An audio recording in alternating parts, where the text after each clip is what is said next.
Hello नमस्कार साथियों, मैं हूं रोहित और आप सभी लोगों का एग्जाम स्पॉट 95 पे स्वागत है।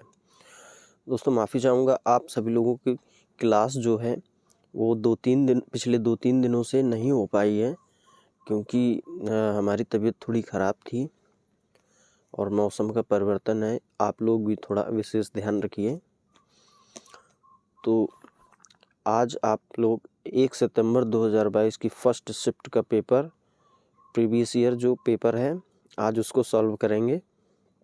और यहाँ पे मैं रीजनिंग के प्रश्न कराता हूँ, जिससे आप लोगों को ईजिली रीजनिंग के प्रश्नों में कोई भी कठिनाई ना आए, आराम से समझ में आ जाए और अच्छे से आप प्रश्न को कर सकें।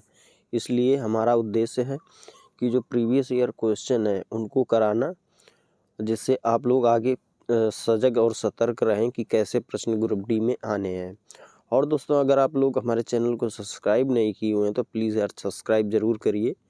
और यहाँ पे जो 99 शिफ्टों के पेपर हुए थे, मैं उन्हीं को यहाँ पे अभी करा रहा हूँ, जिससे आप लोगों को काफ़ी बेनिफिट मिलेगा। अगर इतने भी सॉल्व करके एग्ज़ाम में बैठते हैं तो आप लोग इतने से भी अच्छा स्कोर बना पाएंगे। और चैनल को यार प्लीज़ सब्सक्राइब ज़रूर करिएगा।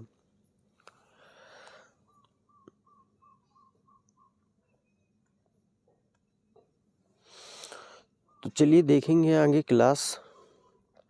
ये कुछ प्रश्न हैं जो आपको आराम से हल करने हैं और ज़्यादा घबराने की ज़रूरत नहीं होती एग्ज़ाम में, लेकिन वहाँ पे समय का अभाव रहता है। इस वजह से हम सभी लोग वहाँ पे घबरा जाते हैं और ऐसे प्रश्नों को करने में थोड़ा समय वेस्ट कर देते हैं।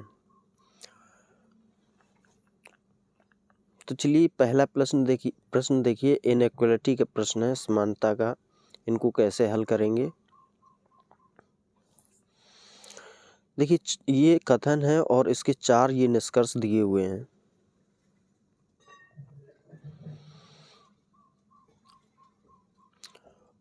यहाँ पे देखिए b बड़ा है x से। अब वही संबंध इसमें निकालना है।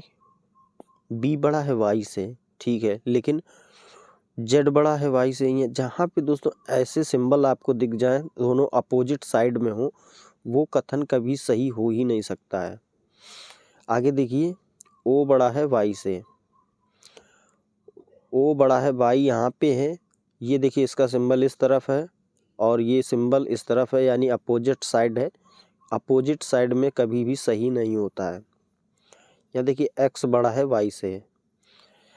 अब x बड़ा है y से, देखिए y यहाँ पे y से बड़ा z है और z a के बराबर है, तो a भी बड़ा होगा y से। जब a बड़ा होगा y से और यहाँ पे देखिए x बड़ा है a से, तो x a से भी बड़ा होगा, z से भी और y से भी। तो यहाँ पे ये वाला ऑप्शन आपका सही होगा। और a बड़ा है o से। अब देखिए यहाँ पे दोनों अपोजिट आ गए, तो ये वाला ऑप्शन गलत होगा आपका। जो ऑप्शन होगा आपका वो तीसरा वाला ऑप्शन सही होगा। अगला प्रश्न, ये देखिए कथन है और ये उसके तर्क हैं। आपको बताना है कि कौन सा आपका ऑप्शन सही होगा। खरीदारी के लिए पुनः प्रयोज्य कपड़े के थैलों के उपयोग से प्लास्टिक की थैलियों के अंधाधुंध उपयोग से होने वाले प्रदूषण को कम करने में मदद मिलेगी। अब तर्क है, 1 जुलाई 2022 से सरकार ने सिंगल यूज प्लास्टिक के उपयोग पर रोक लगा दी है। तो हमको इस वाले कथन के आधार पर प्रश्न का उत्तर देना है, क्योंकि यहाँ पे देखिए 1 जुलाई 2022 से सरकार ने सिंगल यूज प्लास्टिक का उपयोग पर रोक लगा दी है। तो 1 जुलाई हो या सरकार ने ऐसी कोई भी अनाउंसमेंट इस कथन में नहीं की है, इसलिए ये ऑप्शन गलत होगा। कपड़े के थैले पुनः प्रयोज्य होने की वजह से वातावरण के अनुकूल होते हैं और उन्हें ऐसे रही कपड़ों से बनाया जाता है जिन्हें अन्यथा अपशिष्ट भराव क्षेत्र में फेंक दिया जाता है। तो ये भी चीज़ इस कथन में नहीं बोली गई है। दोस्तों यहाँ पे ऐसे प्रश्न जब भी आए तो ये ज़रूर समझिएगा कि जब ये कथन में जो चीज़ दी होगी उसी के आधार पे हमको उत्तर देना है। यहाँ पे कथन 1 और कथन 2 दोनों ही अनुसरण नहीं करते हैं। तो ये दूसरा वाला आपका आंसर सही होगा। तर्क 1 और तर्क 2 दोनों कथन का समर्थन नहीं करते हैं। अगला प्रश्न देखिए, देखिए इसका संबंध इससे है और इसका संबंध इससे है, तो आगे इसका संबंध बताना है। ठीक है, अभी देखिए हम 5 का वर्ग करेंगे तो 25 आता है। अब 12 माइनस कर देंगे तो 13 आएगा। ऐसे 9 का वर्ग 81 होता है और 12 माइनस करेंगे तो 69 आएगा। यहाँ पे 13 का वर्ग करेंगे तो 169, इसमें माइनस 12 करेंगे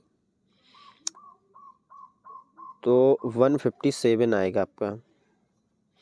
157 ही आपका राइट आंसर होगा। अगला प्रश्न देखिए, सरला और किशोर की आयु का योगफल 26 वर्ष है। यदि 3 वर्ष पहले किशोर की आयु सरला की आयु की 3/2 गुनी थी तो सरला की आयु की वर्तमान आयु कितनी है?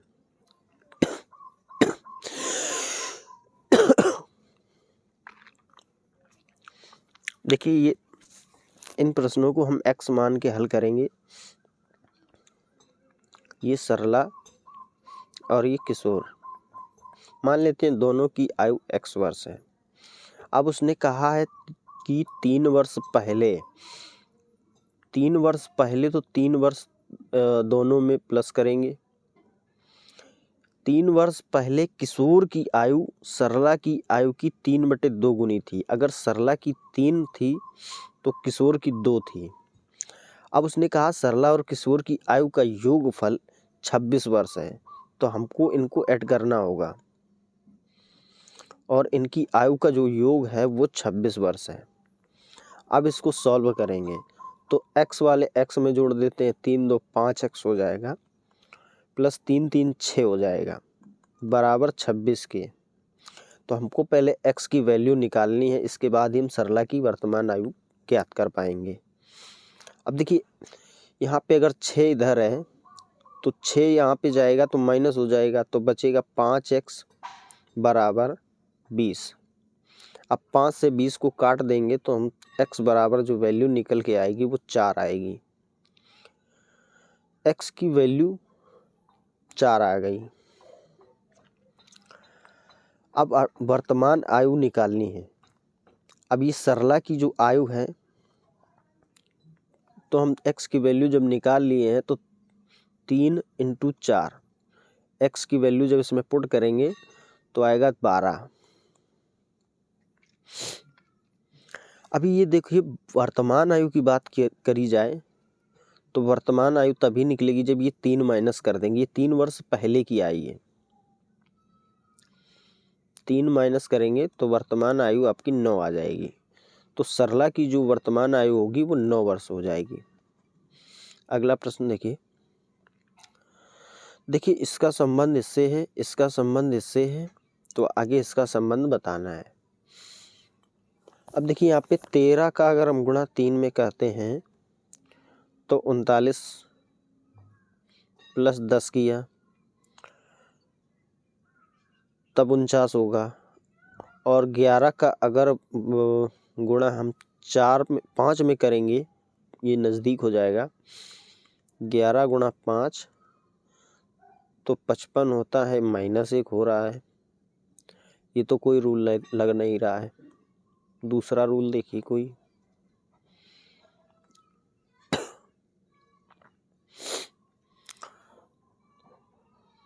यहाँ पे एक चीज़ देखिए, 9 + 4 करेंगे तो 13 होता है और 6 + 5 करेंगे तो 11 होता है। ऐसे 9 3 12 हो जाएगा, 12 आपका राइट आंसर होगा, ऐड हो रहा है यहाँ पे।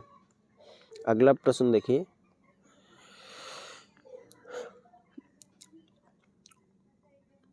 सभी संक्रियाएं बाएं से दाएं की ओर की जाएंगी यदि प्रत्येक संख्या के दहाई अंक में 5 जोड़ा जाए। प्रत्येक संख्या के दहाई अंक में 5 जोड़ा जाए और प्रत्येक संख्या के इकाई अंक से 1 घटाया जाए तो इस प्रकार बनी रूपांतरित संख्या श्रेणी में कौन सा अंक सबसे अधिक बार आएगा। अब देखिए हम सबसे पहले इनको लिख लेते हैं।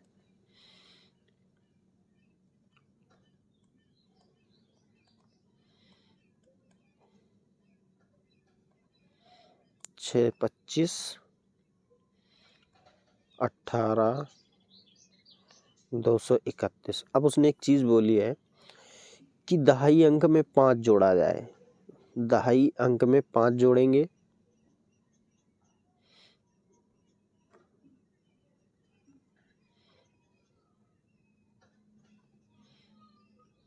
और इकाई अंक से 1 घटाया जाए। देखिए यहाँ पे +5 होगा और ये -1 होगा। +5 करेंगे और -1, माइनस का 1 होगा, +5 +5 -1 +5 -1 +5 -1 और +5 -1। अब इनको घटाइए। देखिए यहाँ पे 1 में 1 जाएगा तो 0 आएगा और 5 में 2 जोड़ देंगे तो 7 हो जाएगा। ये 670 बनेगी। इसमें देखिए 2 आएगा, यहाँ पे 1 घटाएंगे, 4 में 5 जोड़ेंगे 9 और 4, 7 में 1 जाएगा 6 बचेगा, 5 और 2 7 होते हैं। आगे की संख्या में कोई छेड़खानी नहीं, उसको वैसे ही वैसा रख देंगे। 5 1 6 होता है और 6 में 1 जाएगा 5 आएगा, 5 और 2 7, 5 में 1 जाएगा 4। इसमें देखिए 8 में 1 जाएगा 7, 5 1 6 होता है। यहाँ पे 0 आएगा, 5 3 8 और यहाँ पे 2। अब इसमें देखिए सबसे ज़्यादा बार कौन सी संख्या आई है। देखिए 6 लीजिए, 1 2 3 4 5, तो 6 जो है वो 5 बार आया है। आगे देखिए 7, 1 2 3 4, तो 7 हो नहीं सकता है। 0 लीजिए, 0 केवल 2 बार है, एक ये और एक ये भी नहीं होगा। यहाँ देखिए 2 उठाइए, 2 बार और 3 बार, 2 भी नहीं होगा। अब देखिए 6 ही 5 बार आया है और कोई नहीं आया। ऑप्शन आपका तीसरा वाला सही है, 6 आएगा। आगे देखिए इसका संबंध इससे है और इसका संबंध इससे है, तो आगे इसका संबंध बताना है। तो इनको हम लिख लेंगे पहले। GMT 3 का संबंध IPY 30 से है, EXP 5 का संबंध GAU 130 से है, TXN 4 का संबंध फाइंड करना है। देखिए सबसे पहले हम अंक को पकड़ेंगे, यहाँ से सरलता से प्रश्न हल होते हैं।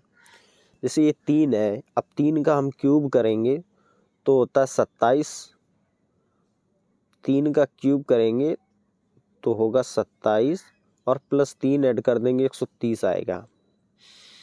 ऐसे ही यहाँ पे देखिए 5 है, 5 का क्यूब करेंगे तो 125 +5 ऐड कर देंगे तो 130 हो जाएगा। अब यहाँ पे देखिए 4 है, तो 4 का क्यूब करेंगे तो 4 चौको 16 चौको 64, 64 आएगा, +4 कर देंगे तो 68 आ जाएगा, तो 68 यहाँ पे आ जाएगा। अब ये 70 वाला आपका ऑप्शन खत्म। अब देखिए जी पे 7 है और ये आई है 9 पे, यानी 2 प्लस हुआ है। ऐसे इसमें देखिए ई 5 पे और 7 पे 2, यानी 2 प्लस हुआ है। यहाँ टी 20 पे है और 2 प्लस करेंगे तो 22 पे वी आता है। अब वी तीनों ऑप्शन में है। देखिए ए भी है तीनों ऑप्शन में, ए को चेक करने की ज़रूरत नहीं है तो ए को हम रख लेते हैं। अब आखिरी तीसरे अक्षर को चेक करेंगे। देखिए टी, यहाँ पे टी 20 पे होता है, वाई 25 पे होता है, यानी 5 प्लस हुआ है। यहाँ पे पी है और यहाँ पे यू है, पी होता है 16 पे, यू होता है 21 पे, 5 प्लस हुए हैं। ऐसे ही ये 14 पे तो 19, 5 प्लस करेंगे तो ऐसा आ जाएगा। आपका जो आंसर आएगा VAS 68, VAS 68 आंसर आ जाएगा। अगला प्रश्न देखिए, ABCDEF और G नामक 7 राजा एक वृत्ताकार मेज के प्रत्ता केंद्र की ओर मुख करके बैठे थे। वे एक दूसरे से समान दूरी पर बैठे थे। तो वृत्ताकार कोई मेज है, मान लेते हैं ये वृत्ताकार मेज है। वृत्त थोड़ा गोल नहीं बना है, आप एडजस्ट करिए। 7 लोग हैं, 1 2 3 4 5 6 और 7। ठीक है, अब देखिए F और C के बीच में केवल E बैठा है। F और C के बीच में केवल E बैठा है। A G के बाईं ओर तीसरी स्थान पर बैठा है। अभी इनको हम हटा लेते हैं क्योंकि इनकी स्थितियां क्लियर नहीं है। एक की स्थिति क्लियर हो रही है तो हम उसको पहले रख लेते हैं। अब यहाँ पे ये रख लेते हैं साइड में, F और C के बीच में E बैठा है। A G के बाईं ओर तीसरे स्थान पर बैठा है। A जो है G के बाईं ओर, अब बायां इसका इस तरफ होगा, 1 2 3, तीसरी स्थान पर A बैठा है G के। और आगे देखिए A और B के बीच में केवल D बैठा है। A और B के बीच में केवल D बैठा है। अब B यहाँ पे भी हो सकता है और यहाँ पे भी हो सकता है। अब D यहाँ भी हो जाएगा और यहाँ भी हो सकता है। G C के बाईं ओर ठीक बगल में बैठा है। अब C यहाँ पे आएगा। अब जब C यहाँ पे आ चुका है और इसके बीच में देखिए F और C के बीच में E बैठा है, तो B और D यहाँ पे नहीं हो सकते हैं। ठीक है, तो यहाँ पे आ जाएगा E, यहाँ पे रख लेते हैं C। अब देखिए आगे G के बाईं ओर ठीक बगल में कौन सा राजा बैठा था? तो G के बाईं ओर ठीक बगल में B बैठा है। ये ऑप्शन आपका सही है। अगला प्रश्न देखिए यहाँ पे कुछ सिंबल और लेटर के क्वेश्चन है। ये कोड वाला प्रश्न है, कोड डिकोड करना है यहाँ पे। देखिए पहला प्रश्न, पहली शर्त है, यदि पहला घटक एक स्वर है और अंतिम घटक एक व्यंजन है तो इन दोनों के आपस में कूटों को बदल दिया जाएगा। लेकिन पहला स्वर नहीं, दोनों व्यंजन है, पहला रूल नहीं लगेगा। यदि पहला घटक एक व्यंजन है और अंतिम घटक एक स्वर है, दोनों ही व्यंजन है, ये वाला भी नहीं लगेगा।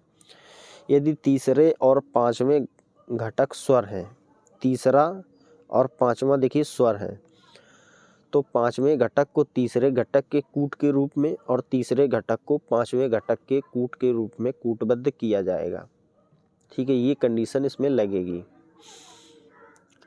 अभी सबसे पहले हम इनको चेंज कर लेते हैं। देखिए पहला है G और G पे है 5, फिर दूसरा है R पे है O मान लें या 0 मान लें, इसको A पे है 9,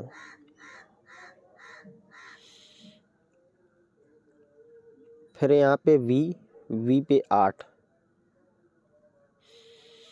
फिर I पे 3, फिर है T पे 6, फिर Y पे 4 है। अब उसने कंडीशन यही बोली थी कि तीसरे और पांचवें घटक के जो कोड होंगे उनको आपस में बदल दिया जाएगा। तो यहाँ पे आ जाएगा 3 और यहाँ हो जाएगा 9, बाकी सभी उसी स्थान पर रहेंगे। तो ये आपका आंसर निकल के आएगा। अब देखिए 50 38 964, 50 38 964, ये पहला वाला ऑप्शन ही आपका सही आंसर है। अगला प्रश्न देखिए, ये समीकरण दिया हुआ है, इसको आपको ऑप्शन में ये 4 दिए हुए हैं, इनको कौन से समीकरण में, मतलब संख्याओं को बदलने से ये समीकरण संतुलित हो जाएगा।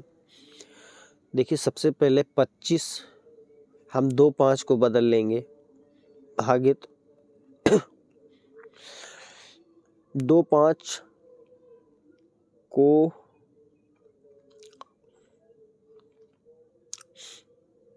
बदल के देख लेते हैं। पहले 2 गुणा 5 प्लस 25 माइनस 11। अभी देखिए यहाँ पे हम 2 से डिवाइड करेंगे तो ये डिवाइड नहीं होगा, 2 5 को हम हटा लेते हैं। दूसरा देखेंगे, पहले 5 था और यहाँ पे 2 था।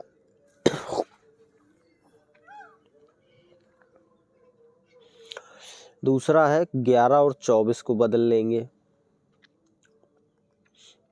बराबर 24 था। तो यहाँ देखिए 5 से इसको सॉल्व करेंगे तो 5 बार जाएगा, 5 दूनी 10 होते हैं, सॉरी 10, यहाँ पे 10 आएगा। और प्लस अगर यहाँ पे हम 11 करेंगे तो 21 हो जाएगा, और प्लस यहाँ 25 है, 35 हो जाएगा। और 35 में अगर हम 24 माइनस करेंगे, 35 में 24 माइनस करेंगे तो 6 5 11, यही वाला ऑप्शन आपका सही होगा। क्योंकि देखिए यहाँ पे हमने इसको डिवाइड कर दिया 5 से, 5 का मल्टीप्लाई कराया, यहाँ पे आया 10, प्लस 25 करेंगे और 11 24 को यहाँ पे बदल लेंगे तो यहाँ पे हो जाएगा 24 और यहाँ हो जाएगा 11 मान लीजिए। इनको बदल के लिख लेते हैं।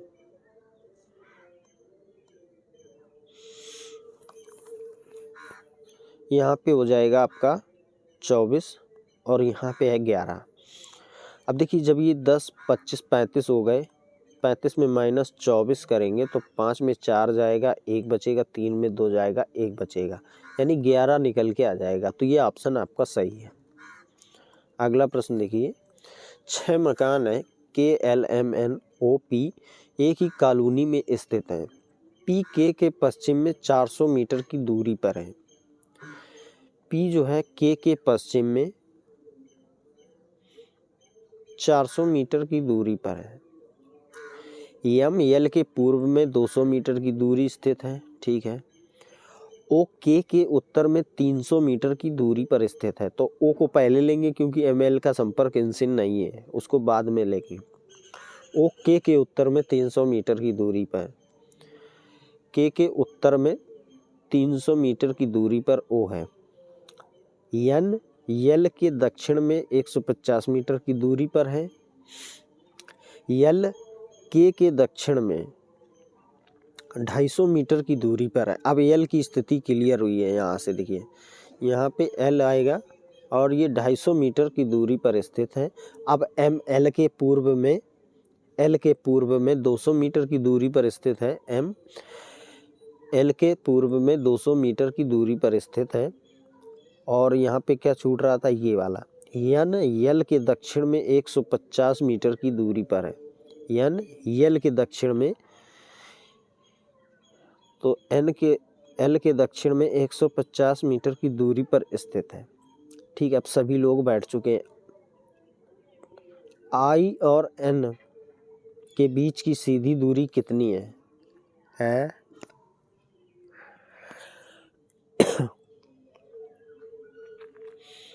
एक मिनट। OP हो गया, MN भी हो गया, KL भी हो गया। तो यहाँ पे पूछा होगा उसने, एक वर्ड मिसटाइप है, यहाँ पे टाइपिंग मिस्टेक हो गई है। K और N के बीच की सीधी दूरी पूछी है, या तो K और N के बीच की सीधी दूरी होगी। N तो इसमें साफ दिख रहा है, L और N के बीच की दूरी दी हुई थी, तो या तो O और N के बीच की दूरी होगी। तो O और N के बीच की दूरी अगर होगी तो 300 और 250 हो जाएगा आपका 550 और 150 700 मीटर। अगर ओ की दूरी पूछता है ओ और एन की तो 700 हो जाएगी, और अगर के और एन की पूछता है तो 250 और 150 400 हो जाएगी। के और एन की पूछता है तो 400 मीटर हो जाएगी। अब इसमें ये यहाँ पे मिसप्रिंट है, इसलिए हम इसका सही आंसर यहाँ पे नहीं टिक करेंगे, क्योंकि ऑप्शन में ये दोनों भी ऑप्शन है।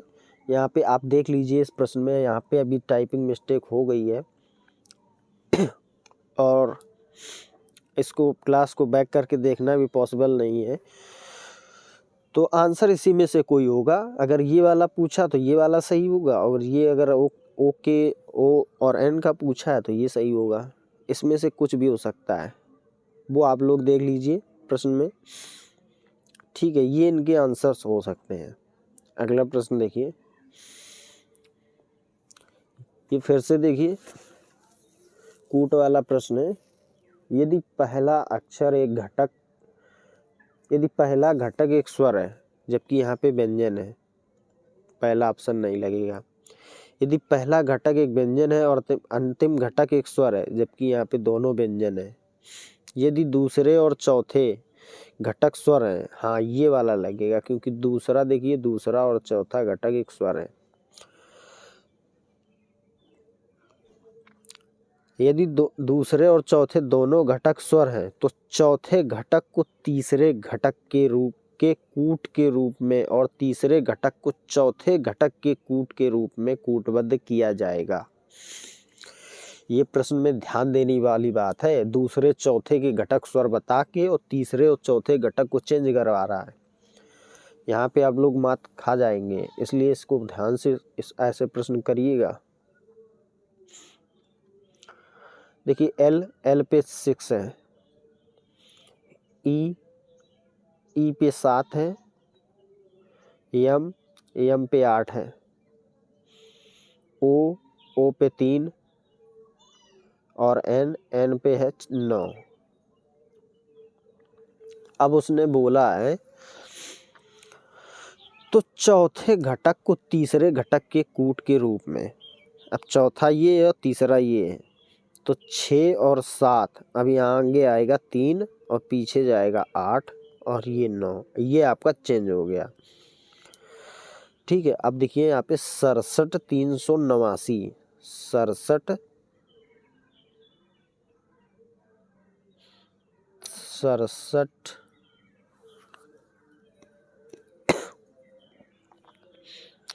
ये तो ऑप्शन में भी नहीं है यार।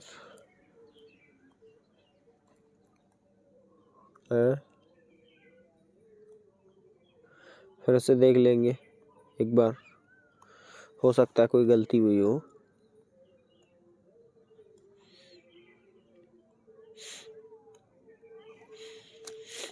यदि दूसरे और चौथे घटक दोनों स्वर हैं, ठीक है, दूसरा और चौथा घटक स्वर है, तो चौथे घटक को तीसरे घटक के कूट के रूप में और तीसरे घटक को चौथे घटक के कूट के रूप में कूटबद्ध किया जाएगा। निकालिए भाई। एल पे 6 है, ई पे 7 है, एम पे 8 है, ओ पे 3 है, एन पे 9 है।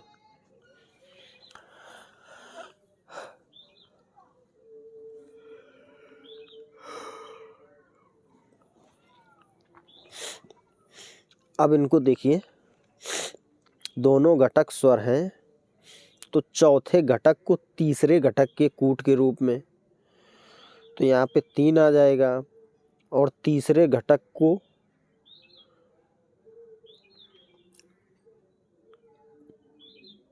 चौथे घटक को तीसरे घटक के कूट के रूप में, यहाँ पे 8 आएगा, और तीसरे घटक को चौथे घटक के कूट के रूप में कूटबद्ध किया जाएगा। सही तो था यार। तो 67 389,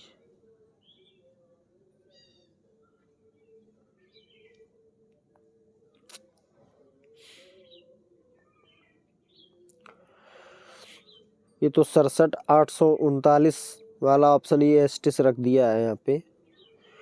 लेकिन आंसर इसका ये वाला ही सही होगा इस शर्त के आधार पर। तो ये ऑप्शन हम गलत मानते हैं इस प्रश्न के आधार पे। इसका जो सही आंसर है वो 67,389 आएगा। या तो हो सकता है यहाँ पे कोई टाइपिंग मिस्टेक हो गई हो, लेकिन अगर इसके आधार पे चलेंगे तो यही वाला आंसर आपका सही है, ये राइट आंसर है। अगला प्रश्न देखिए, कितने लोग रात्रि भोज में आलू और अंडे खाते हैं लेकिन चिकन नहीं खाते हैं?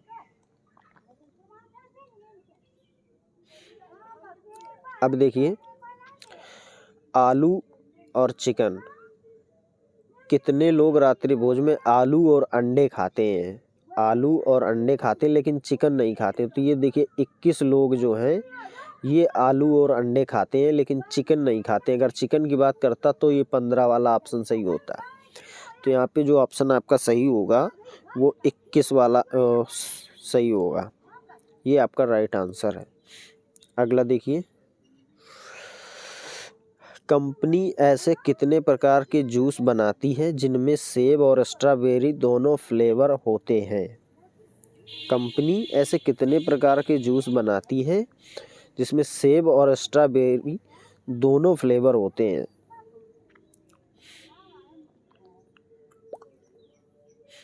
अब यहाँ पे देखिए, ये सेब है और ये स्ट्रॉबेरी और ये आम है।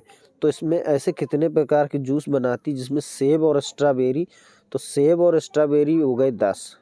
ठीक, अब इसमें ये जो 8 है इसमें आम भी शामिल है, इनको भी शामिल करना पड़ेगा क्योंकि आम की बात नहीं की गई है लेकिन स्ट्रॉबेरी और सेब की बात की गई है। ये दोनों सेब और स्ट्रॉबेरी में आते हैं, इस वजह से ये दोनों ऐड करने पड़ेंगे और जो ऑप्शन आएगा आंसर आएगा वो आपका 18 सही आंसर आएगा। ध्यान से समझिएगा, इनमें ऐसे प्रश्नों में गलती मत कीजिए। क्या होगा, आप लोग इस सेब और स्ट्रॉबेरी को समझ के 10 पे आंसर लगाएंगे जबकि 10 इसका सही आंसर नहीं होगा क्योंकि उसने आम की बात नहीं करी। अगर नहीं करी गई होती तो ऑप्शन में आप सही कर सकते थे, जैसा पिछले वाले में इसमें साफ बोल दिया है कि चिकन नहीं खाते हैं, लेकिन यहाँ पे तो नहीं की तो कोई बात ही नहीं करी गई, इसलिए 10 और 8 दोनों ऐड करेंगे और दोनों से 18 हो जाएगा। अगला प्रश्न देखिए, 8 सहपाठी हैं,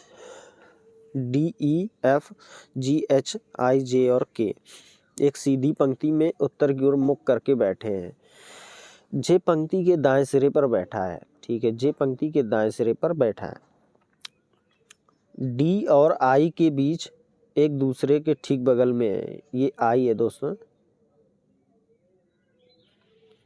डी और आई एक दूसरे के ठीक बगल में बैठे हैं, चलिए मान लेते हैं। एच और डी के बीच में केवल 2 सहपाठी बैठे हैं। एच और डी के बीच में केवल 2 सहपाठी बैठे हैं। आई और जी के बीच में केवल ई बैठा है। आई और जी के बीच केवल ई बैठा है।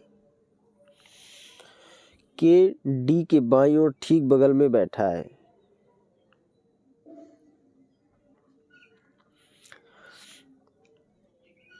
अब देखिए, जे को यहाँ पे रखने के बाद में इससे कोई संपर्क नहीं दिया हुआ है कहीं पे भी, तो इसको हम यहाँ से हल करेंगे। मान लेते हैं एच यहाँ बैठा है और एच और डी के बीच में 2 लोग बैठे हैं और डी और आई के बगल में है, ठीक है। एच और डी के बीच 2 सहपाठी हैं। आई और जी के बीच में केवल ई बैठा है। आई और जी के बीच में केवल ई बैठा है। आई और जी के बीच में केवल ई बैठा है। 2 2 4 2 6 1 7 और ये 2 8 हो गए। के डी के बाईं ओर ठीक बगल में बैठा है तो के यहाँ पे आ जाएगा। अब बचा क्या, एफ आ जाएगा यहाँ पे। अब देखिए, पंक्ति के बाएं सिरे से दूसरे स्थान पर कौन बैठा है, तो पंक्ति के बाएं सिरे से दूसरे स्थान पे एफ बैठा है, ये चौथा ऑप्शन आपका सही होगा। अगला प्रश्न, यहाँ पे देखिए समीकरण संतुलित करने के लिए अब इस बार चिन्ह को परिवर्तित करना पड़ेगा। यहाँ पे यहाँ माइनस भाग 9 प्लस 6 गुणा 2 बराबर 6। पहले भाग और गुणा को बदल लेते हैं।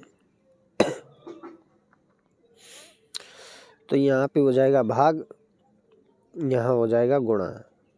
ठीक है, इनको हल करेंगे तो ये 2 तिहाई 6 और 9 छक्का 54। अब 54 में 3 ये माइनस का 54 है और ये 3 3 6 प्लस करेंगे तो 48 बचना चाहिए। इससे ये हल नहीं होगा।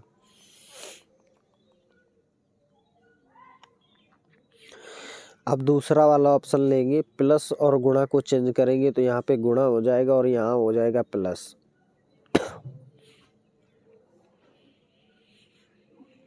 अब हल करेंगे तो 3 तिया 6, 3 तिरका 9, सॉरी 3 दूनी 6। अब ये गुणा में है तो ये 2 तिहाई 6, 3 तिरका 9 आएगा। 9 यहाँ पे आया, अब ये माइनस का 9 आ गया है। अब 3 2 5, 5 में 9 जाएंगे, 4 बचेगा। ये ऑप्शन भी गलत है।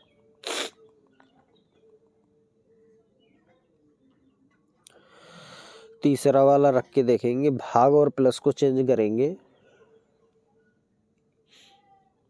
यहाँ हो जाएगा भाग, यहाँ हो जाएगा प्लस। अब इसको हल करेंगे, 3 दूनी 6, 3 तिरका 9। ये वाला ऑप्शन भी नहीं होगा क्योंकि यहाँ पे 2 बच रहा है। 6 से 9 जाएगा नहीं। चौथा वाला ऑप्शन लेंगे, माइनस और गुणा को चेंज करेंगे तो यहाँ हो जाएगा माइनस, यहाँ हो जाएगा गुणा। अब इसको सॉल्व करिए। देखिए अब ये भाग में और ये गुणा में है तो ये 3 से 3 तिरका 9, 3 दूनी 6। अब 6 दूनी 12, नहीं माइनस है यहाँ पे, तो 6 में 2 जाएगा तो 4 बचेगा और प्लस 4, ये 4 2 6 हो जाएगा। ये आपका चौथा वाला ऑप्शन आपका सही है। जो राइट आंसर आपका चौथा। अगला प्रश्न देखिए, ऐसे कितने व्यंजन हैं जिनमें ठीक पहले और ठीक बाद एक स्वर है। व्यंजन की बात करी गई है जिनके पहले और बाद में स्वर है। अगर हम व्यंजन ये उठाएं तो इसके पहले स्वर है लेकिन बाद में नहीं है। ये व्यंजन उठाते हैं तो आगे पीछे कोई भी स्वर नहीं है। ये व्यंजन लेंगे तो पीछे स्वर है लेकिन आगे नहीं है। अब एक ये देखिए जेड वाला बनेगा आपका, जेड वाला बनेगा एक। और आगे कोई दूसरा व्यंजन लेंगे, जब डब्लू ले लेंगे तो आगे व्यंजन नहीं है, पीछे है। डी को लेंगे, एक ये बनेगा। देखिए डी के आगे व्यंजन स्वर है और पीछे भी स्वर है। ऐसे आगे देखिए जहाँ पे 2 स्वर हो उसके बीच में जो अक्षर, एक ये देखिए वी, वी के आगे भी स्वर, पीछे भी स्वर है। तो टोटल में 3 ऐसे हैं।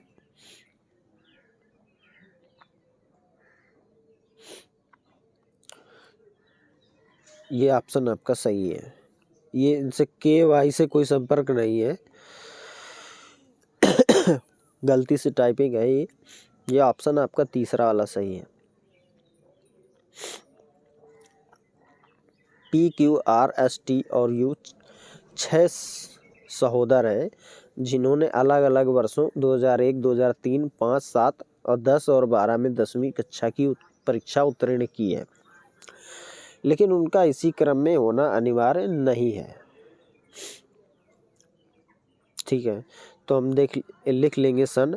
यहाँ पे मान लेते हैं 1, 3, 5, 7, 10 और 12। तो ये हमने लास्ट डिजिट लिख लिए हैं इनके, ये वाले सन के जो लास्ट वाले ईयर हैं उनको हमने लिखा है। अब देखिए पी एस से पहले और आर के बाद है।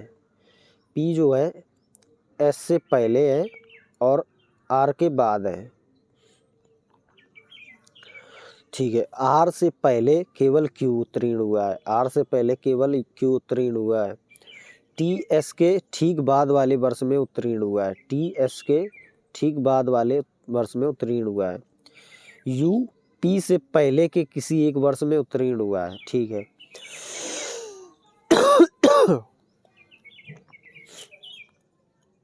तो यू की यहाँ पे रख लेते हैं।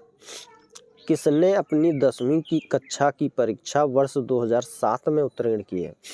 अब देखिए टोटल में छः लोग थे और 6 लोग यहाँ भी थे, तो इनको यहीं पे अब रख लेते हैं। You Q R P S T. बात करिए 2007 की, तो 2007 में पी ने परीक्षा उत्तीर्ण की है।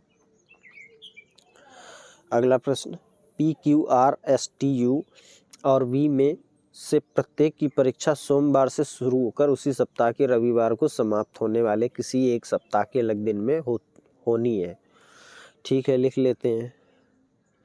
दिन लिखेंगे सोमवार, मंगल, बुध, गुरु, शुक्र, शनि और रविवार।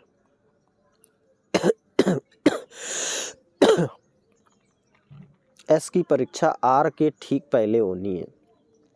एस की जो परीक्षा है वो आर के ठीक पहले होगी। केवल 3 व्यक्तियों की परीक्षाएं यू और क्यू के बीच हैं। यू और क्यू के बीच में 3 व्यक्तियों की परीक्षाएं हैं।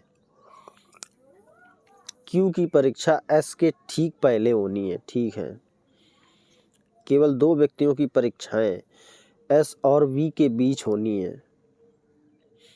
2 व्यक्तियों की परीक्षाएं एस और वी के बीच होनी है।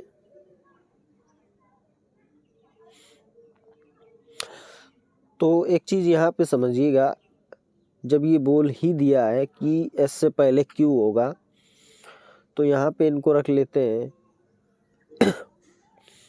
यहाँ पे देखिए एस की परीक्षा आर के ठीक पहले होनी है। केवल 3 व्यक्तियों की परीक्षाएं यू और क्यू के बीच हैं। क्यू की परीक्षा एस के ठीक पहले होनी है। ठीक है, केवल 2 व्यक्तियों की परीक्षाएं एस और वी के बीच होंगी।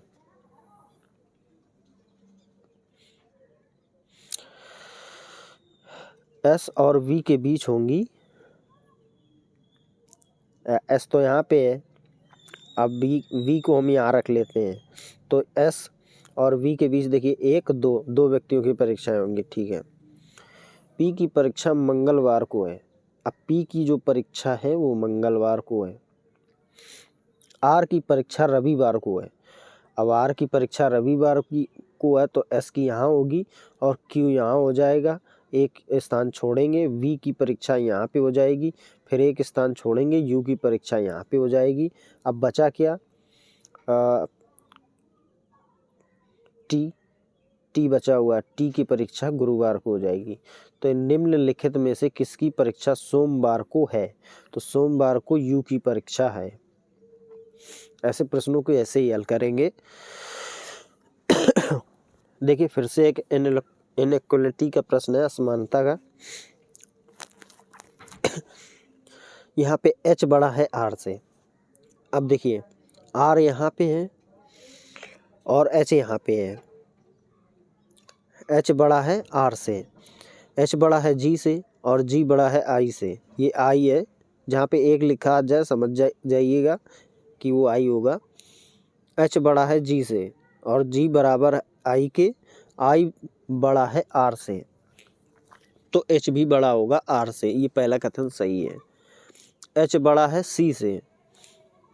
अब देखिए सी से एच बड़ा है एफ से, एफ बड़ा है यू से, यू बराबर है सी के। तो जब यू एफ बड़ा है यू से तो सी से भी बड़ा होगा, और एच बड़ा है एफ से तो सी से भी बड़ा होगा। दोनों कथन यहाँ पे सही है। निष्कर्ष 2 नंबर सही आपका।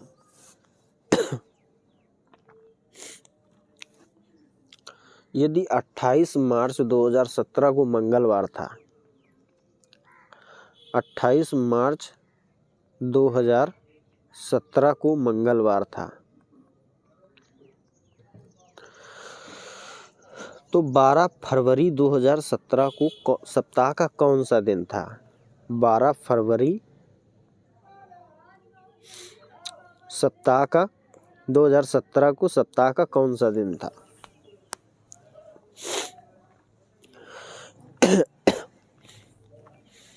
देखिए 28 मार्च की बात करें तो 7 दिन में कोई भी दिन हो वो रिपीट होने लगता है। अगर 1 तारीख को मंगलवार था तो अगर 28 को मंगलवार था तो 1 तारीख को भी मंगलवार ही था, 1 मार्च को। अब 12 फरवरी की बात करें, घटते हुए क्रम में आएंगे तो फरवरी इसमें 28 की 12 दिन निकाल देंगे 28 में, तो माइनस करेंगे 12 दिन 6 और यहाँ पे 16 दिन शेष बचेंगे। अब 7 से डिवाइड करेंगे तो शेष बचेगा 5, जो शेषफल दिन बचता है, सॉरी 7 दूनी 14, 2 शेष बचेंगे। अब उस 2 को इस 1 में मंगलवार में माइनस करेंगे, 2 को मंगलवार में माइनस कर देंगे तो मंगल से 1 आएगा सोमवार, सोमवार से रविवार, तो आपका रविवार सही आंसर होगा। अगला प्रश्न देखिए, श्रृंखला का है, खाली स्थान भरना है आपको। यहाँ से देखिए, ये देखिए 12 पे L होता है और यहाँ पे 15 पे O होता है, और ये 9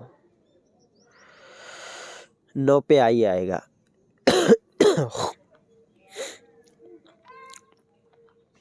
यहाँ देखिए 18, 3 21, फिर 1 22।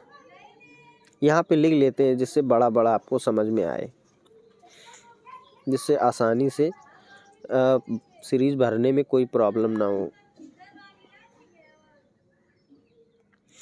RUVXBG।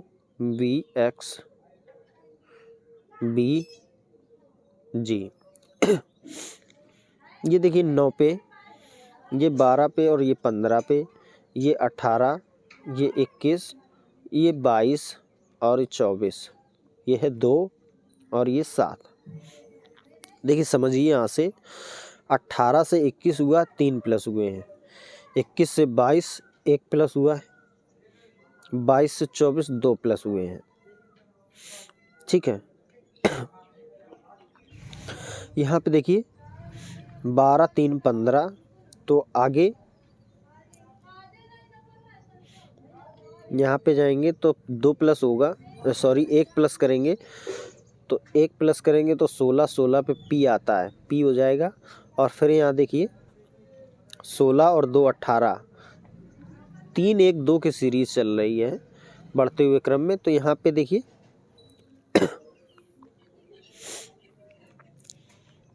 ऐसे इसमें 2 माइनस करेंगे, हम पहले 2 माइनस करेंगे तो 10 आएगा, 10 पे होता है J, और इसमें 1 माइनस करेंगे तो 1 माइनस करेंगे तो 9 आएगा। 1 2 3 की सीरीज चल रही है, 1 2 3, फिर 1 2, अब यहाँ पे 3 प्लस करेंगे, 24 3 27, यानी A आएगा यहाँ पे। फिर इसमें 1 प्लस हुआ है, आगे 2 प्लस करेंगे, 2 प्लस करेंगे 4 पे D आता है, और यहाँ पे देखिए 3 प्लस हुआ है। अब देखिए यहाँ पे यहाँ से देखिए 1 2 3, ठीक है, 1 2 3, 1 2 3 की सीरीज चल रही है। तो आपका आया था J P A और D, JPAD, ये आपका राइट आंसर होगा। अगला प्रश्न देखिए, कुछ व्यक्ति एक पंक्ति में उत्तर की ओर मुख करके बैठे हैं। P Q के बाईं ओर ठीक बगल में बैठा है, P Q के बाईं ओर ठीक बगल में बैठा है, P L के दाईं ओर दूसरे स्थान पर बैठा है, P जो है L के दाईं ओर दूसरे स्थान पर बैठा है, Z पंक्ति के किसी के एक सिरे पर बैठा है, मान लेते हैं यहाँ बैठा है, यस के दाईं ओर केवल एक व्यक्ति बैठा है, यस के दाईं ओर केवल एक व्यक्ति बैठा है तो यस तो इसी छोर पे होगा। ठीक है, के डी के दाईं ओर ठीक बगल में बैठा है। के जो है डी के दाईं ओर ठीक बगल में बैठा है। यल डी के दाईं ओर दूसरे स्थान पर बैठा है। यल डी के दाईं ओर दूसरे स्थान पर बैठा है। अब देखिए डी की स्थिति क्लियर है तो के भी इसके बगल में होगा। डी और जेड के बीच में केवल दो व्यक्ति बैठे हैं। डी और जेड के बीच में केवल दो व्यक्ति बैठे हैं। तो अब डी अगर इस तरफ है तो जेड इस तरफ आ जाएगा और इसके बीच में दो बैठे हैं। अब जेड यहाँ से हट जाएगा। लेकिन उसने एक कंडीशन बोली थी, एस के दाईं ओर केवल एक व्यक्ति बैठा है। ठीक है, क्यू और एस के बीच में केवल एक व्यक्ति बैठा है। क्यू और एस के बीच में केवल एक व्यक्ति बैठा है। ठीक, यदि पंक्ति में कोई अन्य व्यक्ति नहीं बैठा है तो पंक्ति में कुल कितने व्यक्ति बैठे हैं, अब आप इनको काउंट कर लीजिए। 1 2 3 4 5 6 7 8 9 10 11 12, टोटल में 12 लोग बैठे हैं पंक्ति में। यही आपका सही आंसर है। अगला प्रश्न देखिए, घर ए से घर बी तक पहुंचने के लिए एक व्यक्ति को दक्षिण की ओर 30 मीटर चलना होगा, वहां से उसे बाएं मुड़ना होगा और 15 मीटर चलना होगा। ये 30 है, ये 15 है। ठीक है, फिर उसे बाएं मुड़ना होगा और 20 मीटर चलना होगा। तो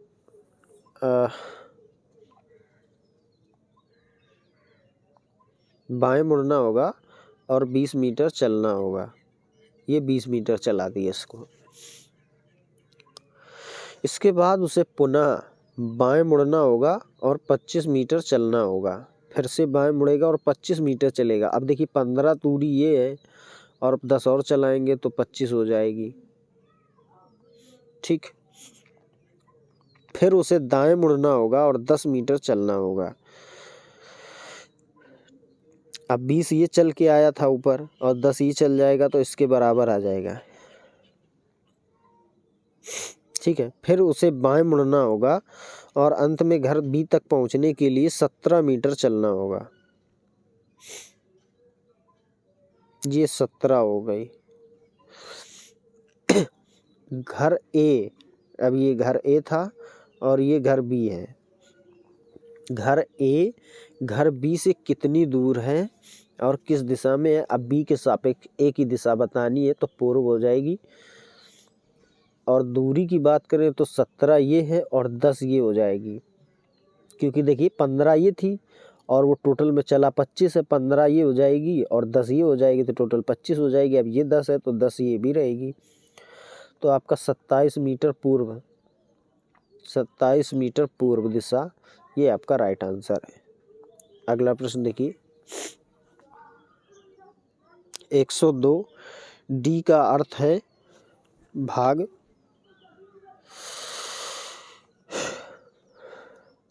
ये 17 है।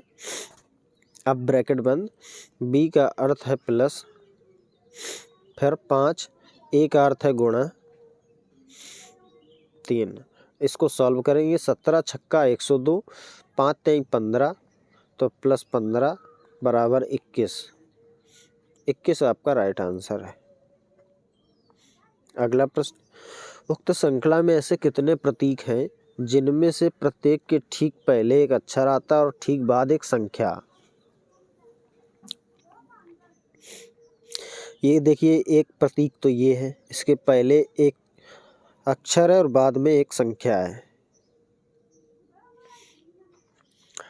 आगे देखिए, एक तो ये हो गया, इसके पहले अक्षर और बाद में संख्या है।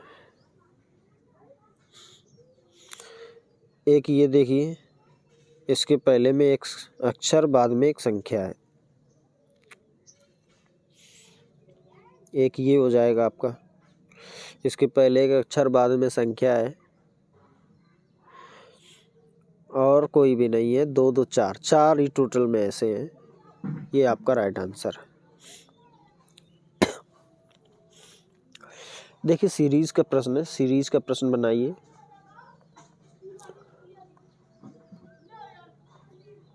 आगे की संख्या फाइंड करनी है।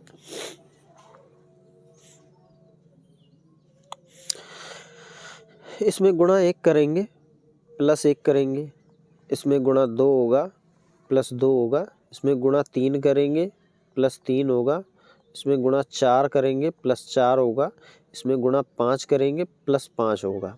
5 छक्का 30, 5 तेई 15, 15 और 3 18, 1 5 एकम 5, 5 1 6, तो 680 प्लस 5 685, ये आपका राइट आंसर है। अगला प्रश्न देखिए, कितने लोग सलाद पसंद करते हैं? कितने लोग सलाद पसंद करते हैं लेकिन मुरब्बा पसंद नहीं करते? देखिए मुरब्बा के खाने में जो भी आएगा वो तो यहाँ पे आंसर नहीं होगा, क्योंकि मुरब्बा आपको साफ बोल दिया है कि वो पसंद नहीं करते हैं। अब मुरब्बा का खाना ये है, ठीक है। तो उसने कहा है कितने लोग सलाद पसंद करते हैं लेकिन मुरब्बा पसंद नहीं करते, तो 12 लोग ऐसे हैं जो सलाद को पसंद करते हैं।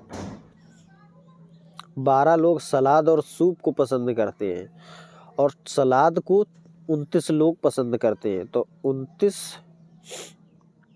प्लस 12, 9 2 11, 3 1 4 1 5, टोटल में 51 लोग ऐसे हैं जो सलाद को पसंद करते हैं लेकिन मुरब्बा को पसंद नहीं करते हैं। यहाँ पे आप लोग कहोगे कि सूप की तो बात नहीं की गई है।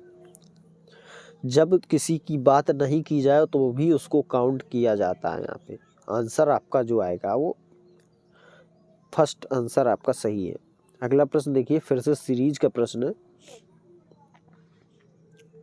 12 14 20 34 60, आगे की संख्या आपको बतानी है। इनका डिफरेंस निकालेंगे। 2 का डिफरेंस है, यहाँ पे 6 का डिफरेंस है, 14 का डिफरेंस है और यहाँ 26 का डिफरेंस है। फिर से डिफरेंस निकालेंगे तो 4 का डिफरेंस आएगा, 8 का डिफरेंस है यहाँ पे,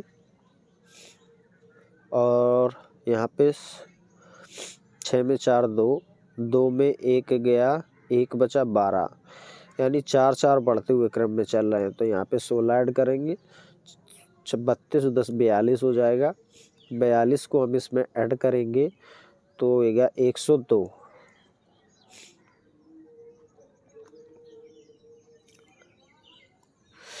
ये थी दोस्तों आज की क्लास। आप लोग ज़रूर बताइएगा कैसी लगी क्लास। और दोस्तों अगर आप लोग RRB, NTPC, group D, RLV के किसी भी एग्ज़ाम की प्रिपरेशन कर रहे हैं तो ग्रुप डी के ये जो मॉक टेस्ट है या कह लीजिए या प्रीवियस ईयर क्वेश्चन, इनको ज़रूर लगाइए, क्योंकि इनका जो लेवल रहता है वो हाई लेवल का रहता है। क्योंकि जो इसका स्टैंडर्ड है वो बहुत ही अच्छा स्टैंडर्ड माना जाता है। यहाँ पे अगर आप इसकी तैयारी करते तो एसएससी का कोई भी एग्ज़ाम हो वो भी आप इसी से कवर कर सकते हैं। और चैनल पे पहली बार के लिए जुड़ रहे हैं तो यार चैनल को सब्सक्राइब ज़रूर करिए और सपोर्ट करिएगा, ताकि हम भी जल्दी से लाइव आना शुरू कर दें। लाइव आने के लिए मिनिमम 50 से 100 सब्सक्राइबर होने चाहिए, तभी लाइव का पॉपअप खुलता है, जिससे हम लाइव आना शुरू कर देंगे। इससे समय की बचत होगी और आप लोगों को क्लास भी लाइव मिलेगी और जल्दी से मिलना स्टार्ट होगी। ठीक है दोस्तों, मिलेंगे अगले वीडियो में। धन्यवाद।